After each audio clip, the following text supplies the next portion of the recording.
dinosaurs are awesome, so today we're exploring their past, present, and future by building this dino costume guy a LEGO dinosaur world.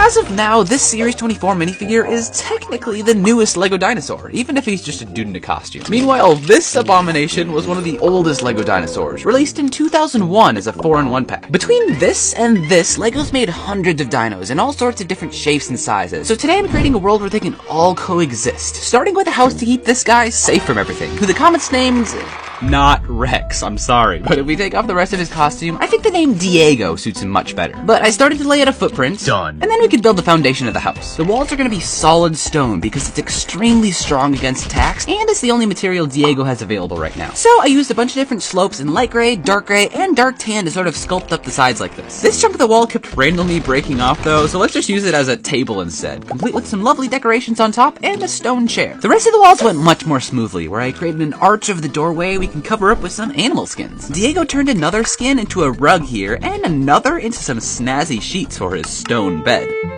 Where's all these skins coming from, you may be asking? Well, Diego is actually a dinosaur hunter in charge of protecting his tribe from danger and getting all the meat and skins they need to survive. He stores all his primitive weapons in this handy little rack here, and even turned this skin into a dinosaur costume he uses to blend in with the dinos whenever he catches a ride across the river to the wilderness they inhabit, which we won't actually build until later on, so right now the dinosaurs are all just out in the open. These classic dinos from the early 2000s are fascinating to look back on. A lot of them are only 1 or 2 colors with no prints, limited moving parts, and these rubbery raptors are just pure nightmare fuel. Diego's just gonna take care of them real quick, okay. But on this particular hunt, something strange happened. An orange man just appeared out of nowhere. This was Garrett, who had escaped the farmer's market in a time machine he found, taking him back to dinosaur times. It's a good thing he's dressed as a plant right now, because T-Rexes are carnivores and don't eat. Diego barely rescued Garrett from becoming lunch and introduced him to the rest of his tribe. These Neanderthals were the original inhabitants of the land that would one day become the city of 24ville, which Garrett really needs to get back to. So he thanked Diego and headed back to the time machine and... well, apparently that pterodactyl has been giving the caveman trouble for weeks. They call it Terry the Terror.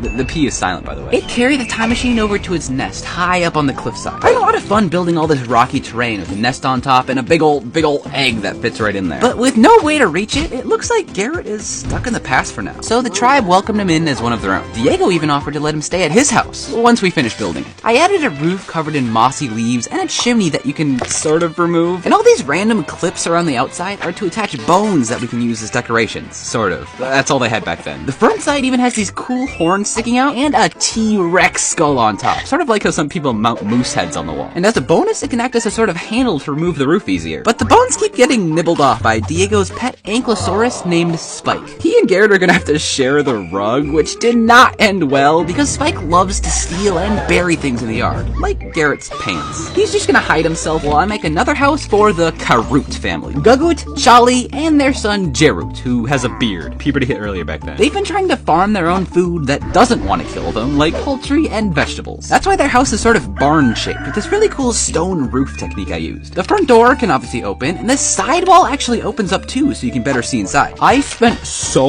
long struggling to get this thing to work, but the satisfying result was well worth it. The wall on the other side does not open because they don't want the livestock getting inside. Charlie is raising these mini velociraptors, sort of like prehistoric chickens, so I made this cool fence out of bones where they can chill and lay eggs and stuff. No, Spike, don't bury that. Okay, whatever. This silo on the back of the barn is where they would put their crops, if they had any. But so far, they haven't found success in farming anything in their garden. Luckily though, Garrett was able to help the family plant and grow some prehistoric carrots. Gugut started selling them to the rest of the tribe, and thus capitalism was invented. But Diego felt like he was being replaced. It was his job to provide food for the tribe, not them. So he asked Mumbo Jumbo, the tribe's shaman, to put a curse on their barn that the family may never sell another carrot again. He's based on Mumbo Jumbo from Banjo-Kazooie, by the way, and I wanted to build his skull-shaped hut from the game. Luckily, I have this piece from an old SpongeBob set. It's literally one singular brick.